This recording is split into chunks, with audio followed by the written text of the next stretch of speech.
पहले preamble start करने से पहले आपको बिल्कुल बेसिक बता दूं कि कॉन्स्टिट्यूशन क्या होता है। जब हम कॉन्स्टिट्यूशन को पढ़ते हैं तो 3 टर्म्स निकलती है कॉन्स्टिट्यूशन शब्द से। एक होती है कॉन्स्टिट्यूशन, एक होती है कॉन्स्टिट्यूशनल लॉ और एक होती है कॉन्स्टिट्यूशनलिज्म। ठीक है, कॉन्स्टिट्यूशन क्या होता है? जो आप बेरेट पढ़ते हो, कोई लीगल डॉक्यूमेंट जिसके अंदर गवर्नमेंट की पावर, गवर्नमेंट के ऑर्गन्स कौन से हो गए? लेजिस्लेचर, जुडिशियरी, एग्जीक्यूटिव, उनकी पावर्स, उनकी लिमिटेशंस। कि जुडिशियरी का काम क्या है? प्रोटेक्ट करना, गार्ड करना हमारे कॉन्स्टिट्यूशन को, आपके फंडामेंटल राइट्स को या आपके लीगल राइट्स को गार्ड करना। गार्जियन होती है वो, गार्जियन ऑफ द कॉन्स्टिट्यूशन। ठीक है, एग्जीक्यूटिव का काम क्या है? Implement the law, make the law नहीं, इम्प्लीमेंट करना लॉ को। जो आईएएस होते हैं, आईपीएस होते हैं, वो लॉ को इम्प्लीमेंट करवाते हैं। और लेजिस्लेचर का काम क्या है? Make the law. लॉ बनाना किसका काम होता है? लेजिस्लेचर का काम होता है। ये तीनों ऑर्गन्स के बारे में कहां लिखा हुआ है? कॉन्स्टिट्यूशन के अंदर लिखा हुआ है।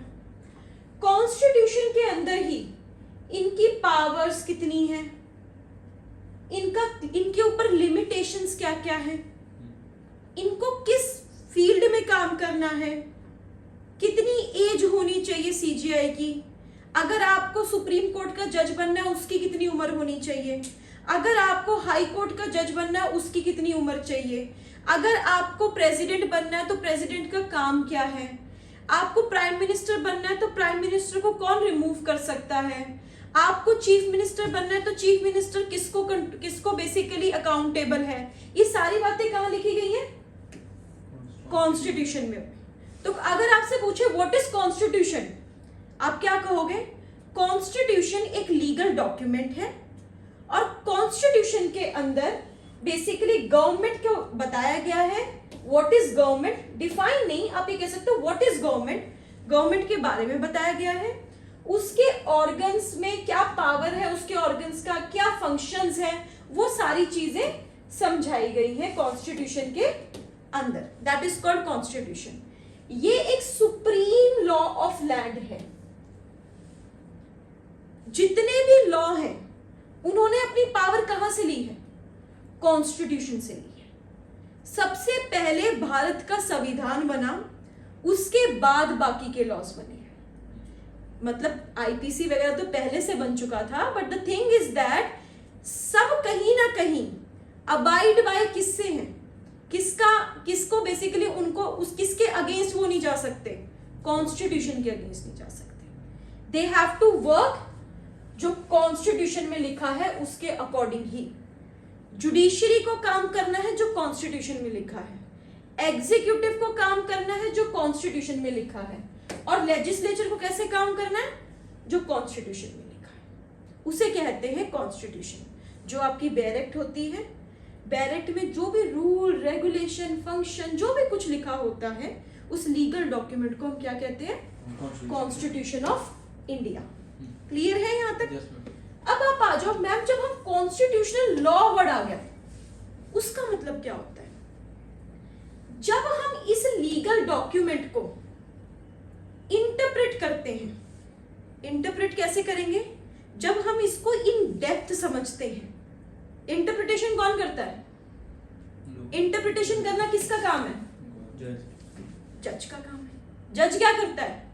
लॉ को इंटरप्रेट करता है ना।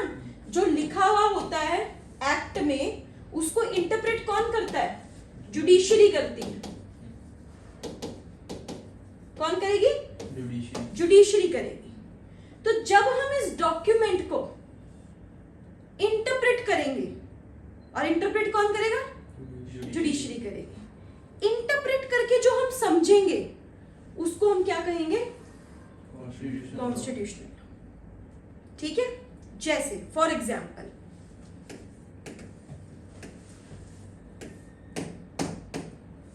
आर्टिकल 14 क्या कहता है बेटा? Right to equality. इक्वालिटी का मतलब क्या होता है? भेदभाव नहीं करना, सबको क्या करना है, इक्वल रहना है। अब कोर्ट ने उसको इंटरप्रेट किया, इंटरप्रेट करके एक टर्म निकाली,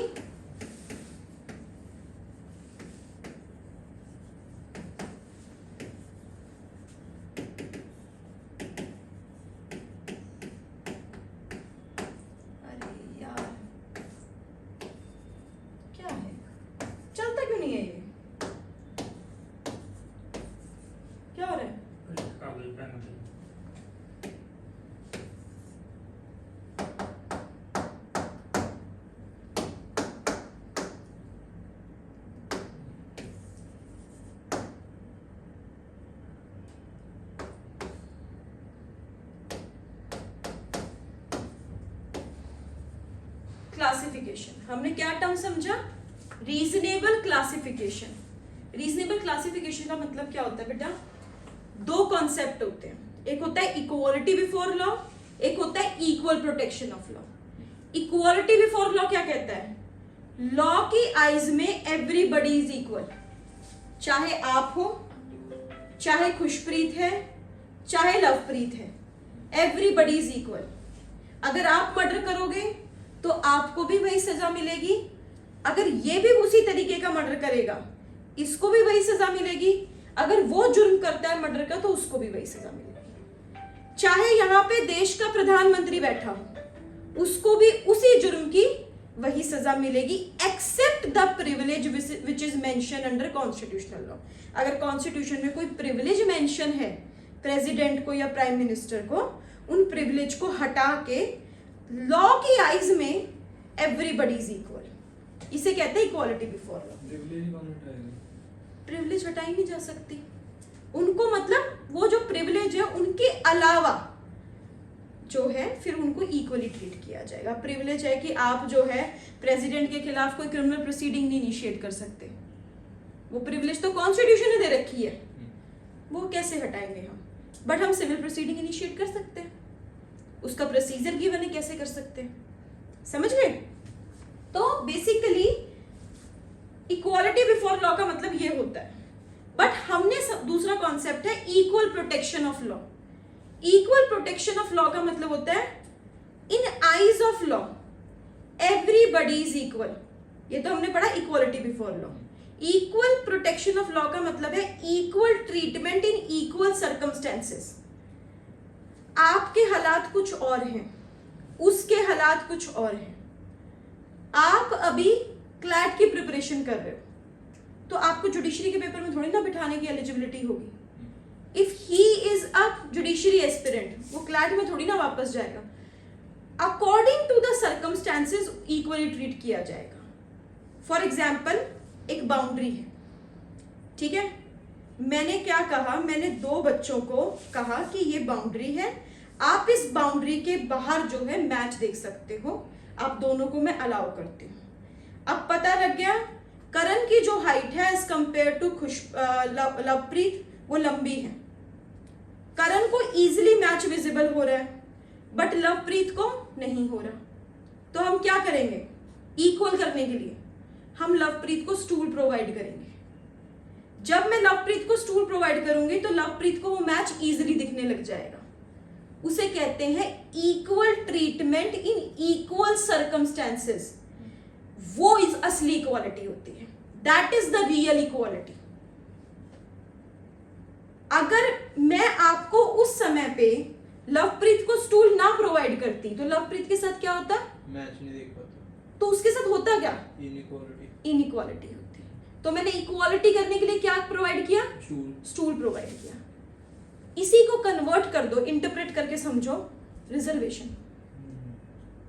अब आया समझ में, रिजर्वेशन कहां से कॉन्सेप्ट आया, आर्टिकल 14 से आया। 1560 में तो चलो उसको समझाया गया है, मान के चलो, बट असली ओरिजिन तो उसका आर्टिकल 14 से हुआ है।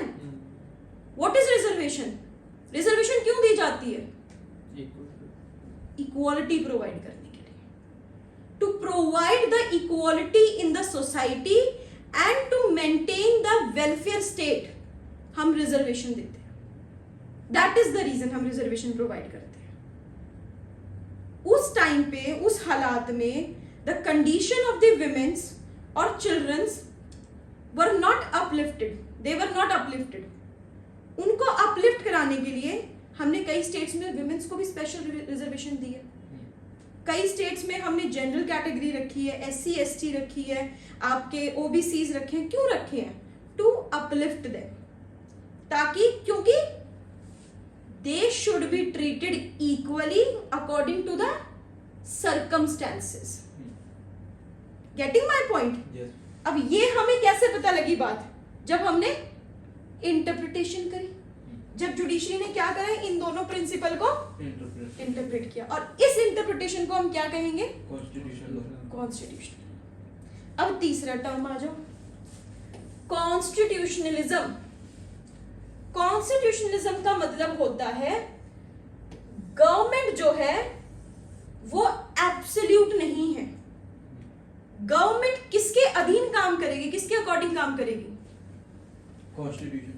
कॉन्स्टिट्यूशन के अकॉर्डिंग काम करेगी। गवर्नमेंट की पावर को कौन लिमिट कर रहा है? Constitution. कॉन्स्टिट्यूशन। तो सबसे पहले याद रखना, कॉन्स्टिट्यूशनलिज्म का मतलब ही ये होता है कि गवर्नमेंट की पावर को लिमिट करना।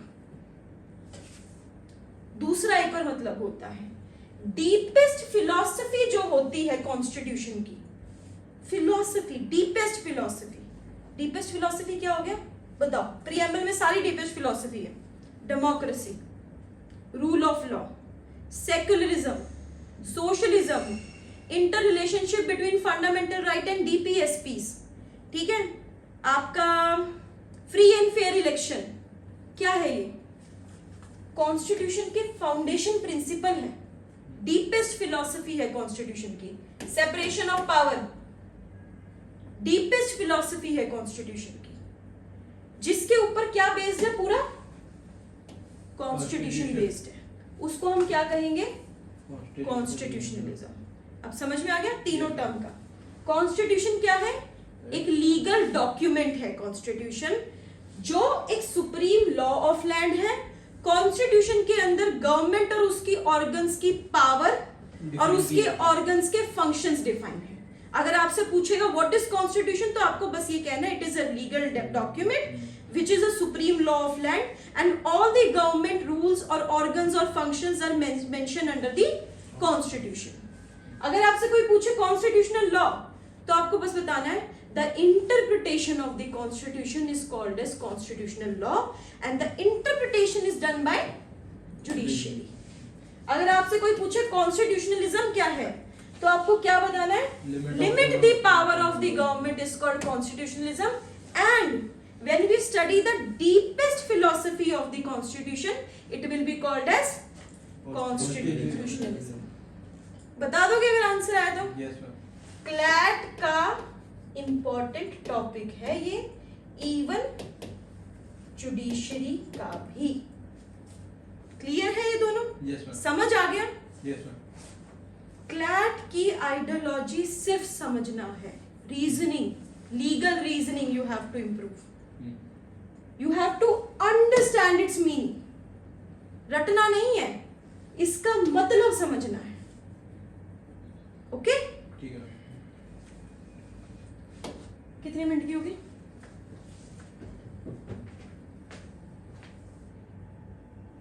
तीन नदी है।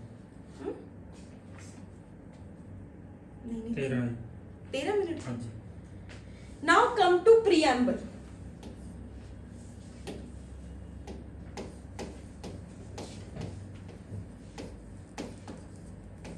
लिखवा मैंने सारा दिया है, लिखवा मैंने सारा दिया है, आपको बस समझना है प्रीएम्बल क्या होता है। ये कॉन्स्टिट्यूशन है,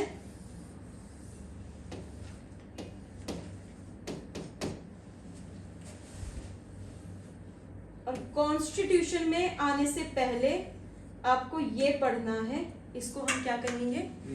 प्रीएम्बल। जब आपने इसको पढ़ा तो आपको ये पता लग गया कि ये किन प्रिंसिपल्स पर बना है। तो मतलब हम इसको क्या कहेंगे? Summary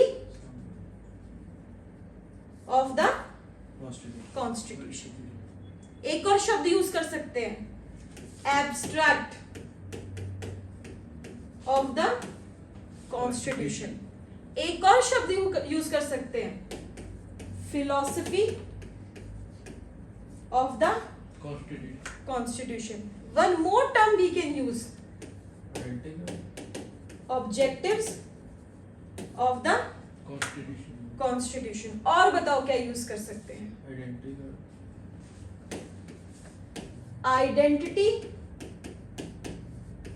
card of the Constitution. Constitution. और आपको मुझे देख के इस पूरे इंस्टीट्यूट को बारे में पता लग जाए तो आप उसको क्या कहोगे, Head. हेड भी कहेंगे और क्या कहेंगे,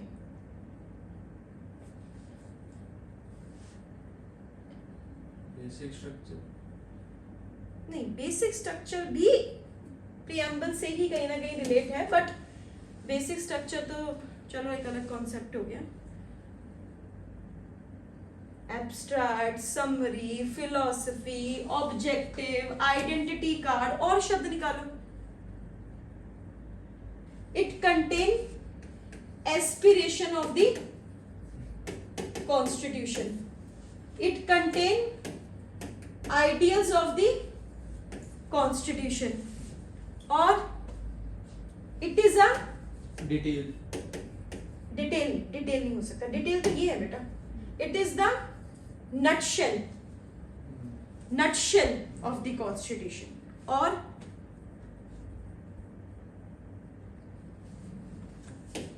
it is a key to understand this. और Framework. Guide. Guide of the constitution. इतने नाम दे सकते हैं हम इस प्रियम्बल। इससे रिलेटेड कोई भी टर्म आ जाए वो सब हम कॉन्स्टिट्यूशन को कहते हैं, प्रियम्बल को कहते हैं। ठीक है, preamble is the philosophy of the constitution, preamble contains the objective of the constitution, preamble is the aspiration and ideals of the constitution, preamble is the identity card of the constitution, it is the philosophy of the constitution, it contains the nutshell, the aspiration and ideals of the constitution. So preamble is the summary of the constitution. आप जब preamble को देखेंगे तो आपको क्या समझ में आ जाएगा, पूरा का पूरा कॉन्स्टिट्यूशन समझ में आ जाएगा। अब आप मुझे बताइए प्रियम्बल क्या कहता है, Khushpreet, what is preamble? We We the people of India. We the people of India having solemnly resolved to constitute India into sovereign, socialist, secular, democratic and republic. आगे बस इतना ही लर्न है। पहले तो आपको बेरेट से पूरा प्रियम्बल लर्न करना है, इंपॉर्टेंट है आपके लिए। Learn the entire preamble. अगर आप लॉ के बच्चे हो तो आपको पूरा प्रियम्बल याद होना चाहिए, because you are the law student, you should know the preamble of the constitution. Okay, तो कल के लिए होमवर्क है that you have to learn the entire preamble. मैंने पहले भी दिया था, कल लास्ट वार्निंग है, कल के लिए होमवर्क है, you have to learn the entire preamble. Net से निकालो, प्रियम्बल पूरा आ जाएगा, पूरा लर्न करके आना, मैं सुनूंगी। ठीक है, अब प्रियम्बल में सबसे पहली की पॉइंट हमें जानना है, जो समझना है, क्या प्रियम्बल अमेंड हो सकता है?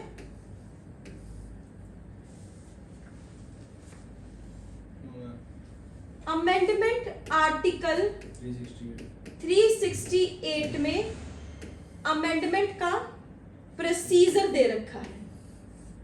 3 तरीके से अमेंडमेंट होती है, simple majority, special majority, special majority plus half of the ratification of the states.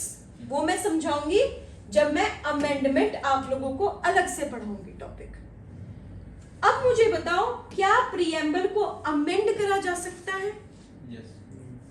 Not the basic. अच्छा, क्या हम प्रीएम्बल से कुछ सब्सट्रैक्ट कर सकते हैं, माइनस कर सकते हैं, कि सिर्फ एडिशन कर सकते हैं? एडिशन कर सकते हैं। एडिशन कर सकते हैं, क्योंकि प्रीएम्बल में मैक्सिमम टर्म्स जो है वो कहीं ना कहीं बेसिक स्ट्रक्चर से रिलेटेड है आपके कॉन्स्टिट्यूशन के। तो यस, एडिशन कर सकते हो, तो इट मींस दैट हम प्रीएम्बल को क्या कर सकते हैं? अमेंड कर सकते हैं। आज तक प्रीएम्बल में सिर्फ एक बार अमेंडमेंट हुई है, और वो अमेंडमेंट है 42nd अमेंडमेंट 1976, जिससे 3 वर्ड्स को कॉन्स्टिट्यूशन प्रीएम्बल में इंसर्ट किया गया था, डाला गया था। सबसे पहला था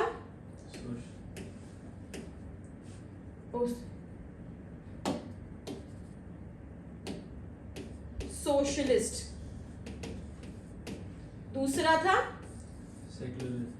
सेक्युलर, और तीसरा था इंटीग्रिटी।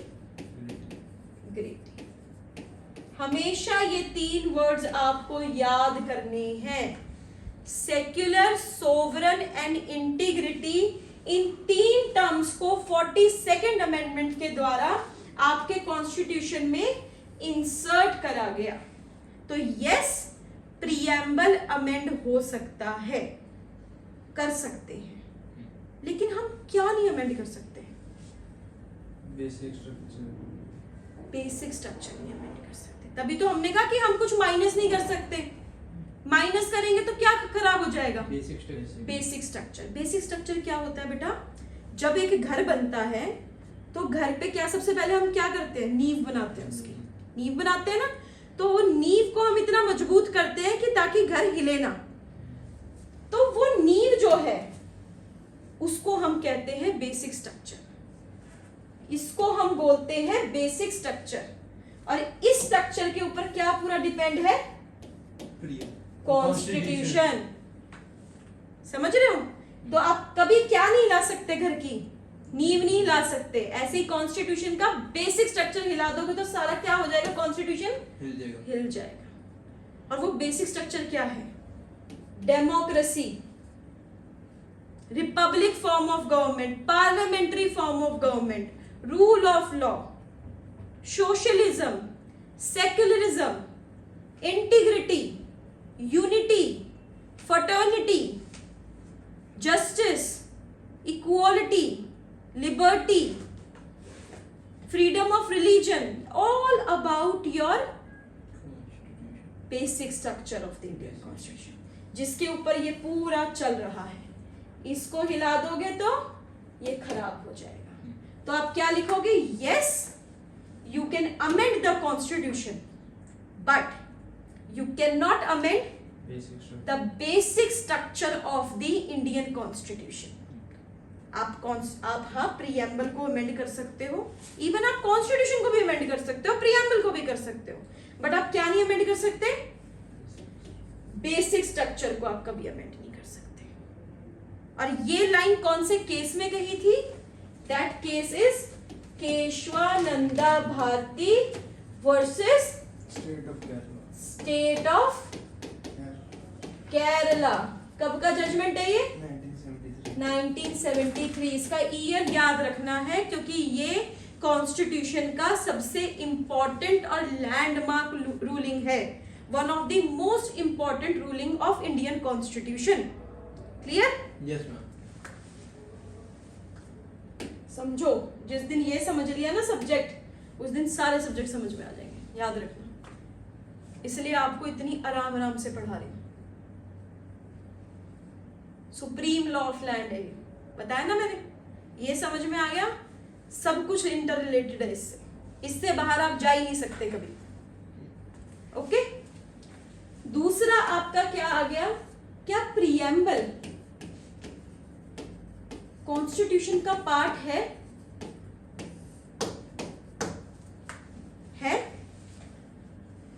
है। लेकिन एक केस था, री बेरुबेरी केस।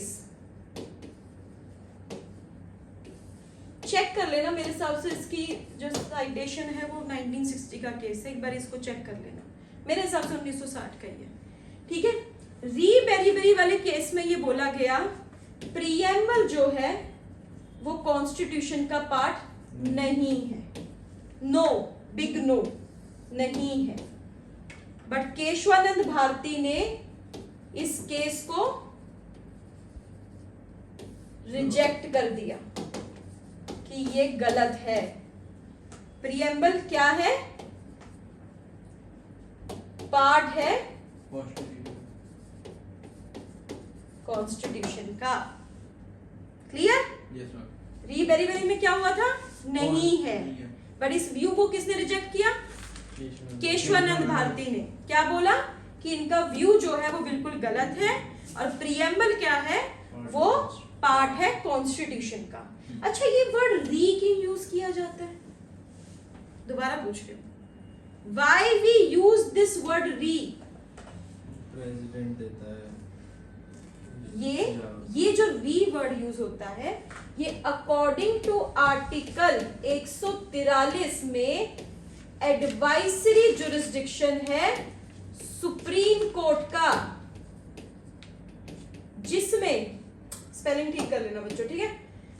एडवाइजरी जुरिस्डिक्शन है सुप्रीम कोर्ट का, जो ये कहता है कि आर्टिकल 143 के अधीन अकॉर्डिंग प्रेसिडेंट अगर चाहे, अगर उसको कोई मैटर बहुत ग्रेव मतलब इंपॉर्टेंस, नेशनल इंपॉर्टेंस का लगता है, अगर कोई मैटर पब्लिक इंटरेस्ट के लिए इंपॉर्टेंट लगता है, तो उस मैटर को वो उठा के रेफर करेगा किसको?